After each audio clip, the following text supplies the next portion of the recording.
Get Out is a horror, comedy, thriller-esque kind of movie that centers around an African-American man who goes up to his girlfriend's parents' house in the fear that they could be racist when things begin to go awry and a series of unfortunate events begin for Chris Washington. It is the directorial debut of Jordan Peele and stars Daniel Kaluuya, Allison Williams, and then Bradley Whitford, Catherine Keener, and a bunch of other people I don't know.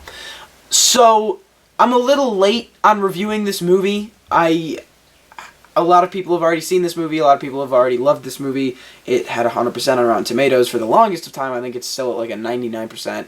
And I have wanted to see it. I haven't gotten around to seeing it. It was very last minute when I saw it last night.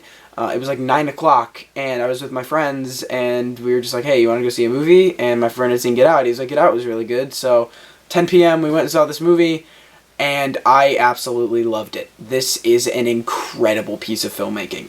And there's one real, just big reason for that I think every little thing in this movie that you can love relates back to, is that this is simply it is an intelligent piece of filmmaking. It just is. It is a smart movie. And that is thanks to Jordan Peele. I knew Jordan Peele was a smart guy. He was, like, in a way similar to Seth MacFarlane. Seth MacFarlane is a genius. He's a great writer. He's a very talented guy. Jordan Peele, I knew him as being that on a smaller level. Key and Peele is intelligent. Keanu was a smartly written comedy movie. But I didn't know he was an intelligent filmmaker. Because this is a smart movie. It plays the audience. It makes the audience think about everything that they've seen twice, 3 times, 4 times. Excuse me.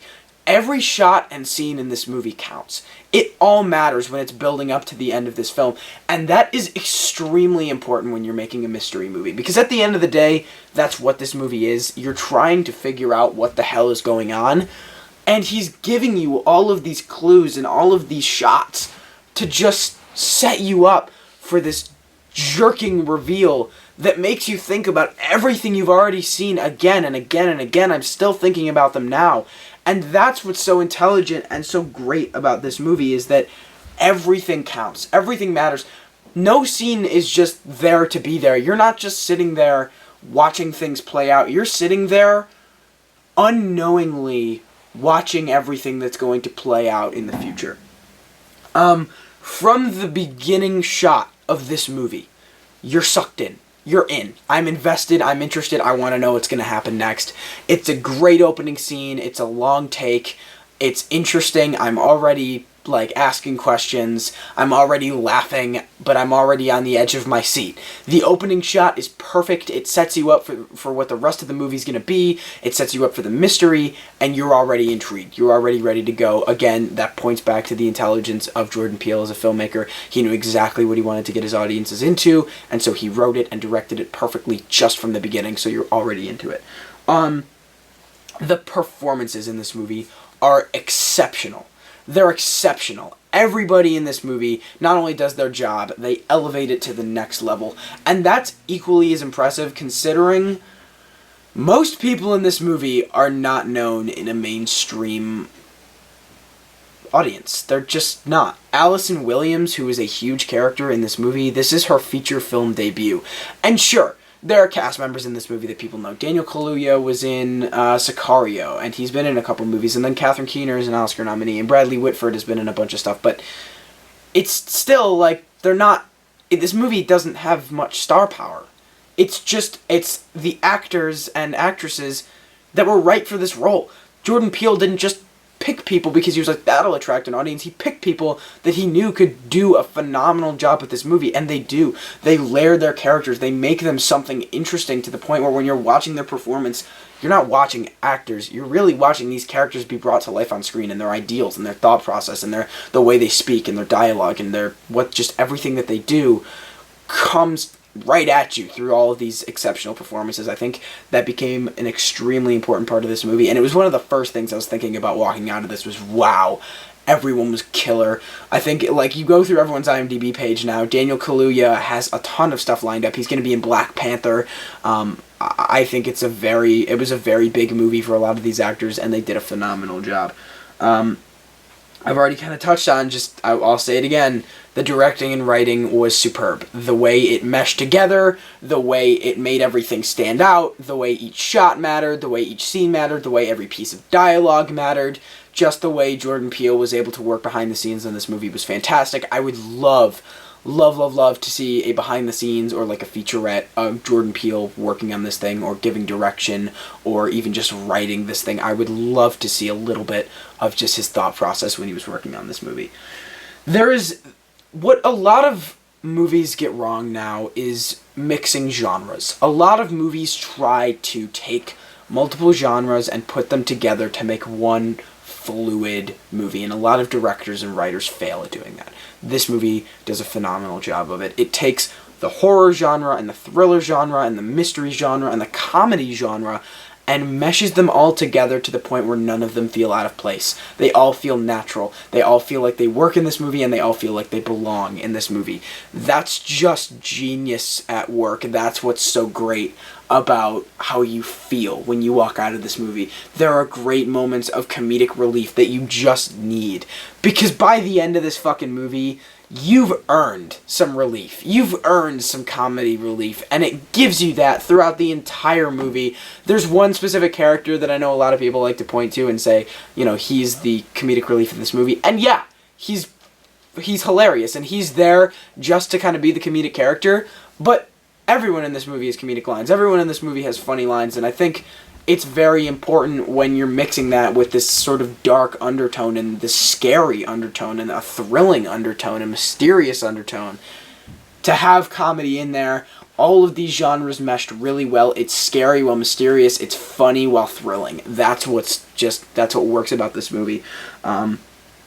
There are a lot of strong messages in this movie that I'm sure you've heard a lot of people talk about. That's a big thing with this movie, is the racial undertones.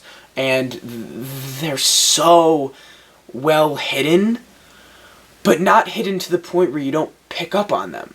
They're just the level of under the surface, but still to the point where you see them, that they matter to you, and they're impactful, and they're not just there to be there. It's necessary, and you feel them, and you understand them. To modern day society, you get what they mean, and you respect him.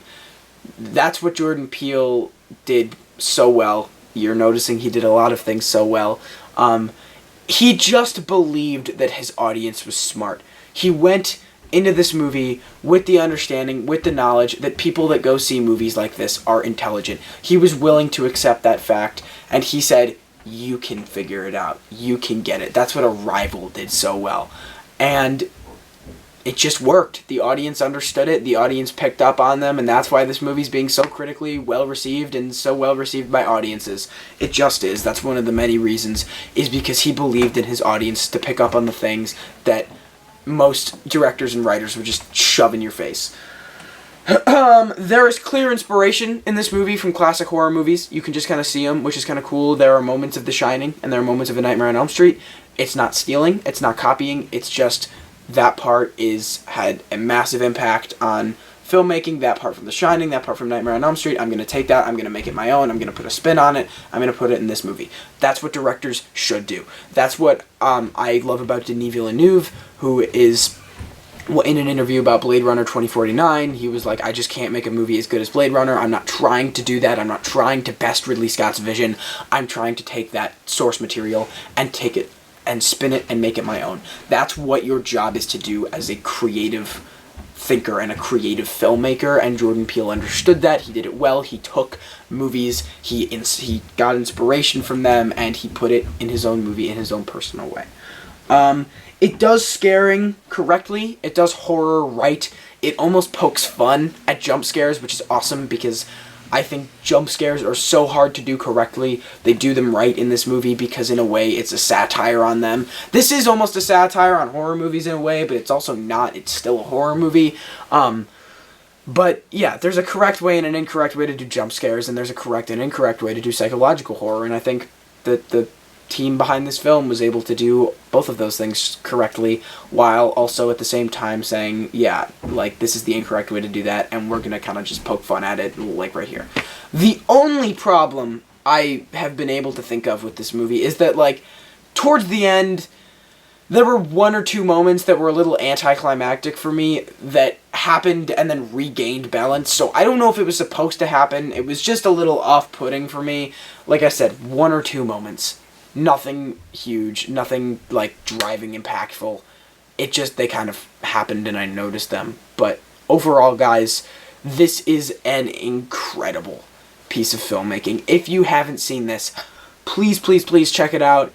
It is absolutely worth the watch, and if you can't get around to seeing it in theaters, go see it when it comes out on iTunes. I think it's like May 9th. It's not that long away. Just see this movie when you get the chance. It is a must-see movie. So, what did you guys think? Have you seen Get Out? Have you not seen Get Out? Did you like it? Did you not like it? Do you agree? Do you disagree with me? Let me know in the comments below. If you enjoy, leave a like, subscribe. I hope you guys enjoyed, and I will see you all next time. Turn off low power mode.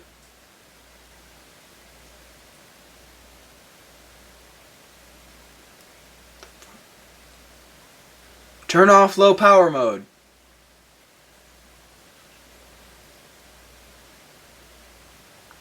The fuck?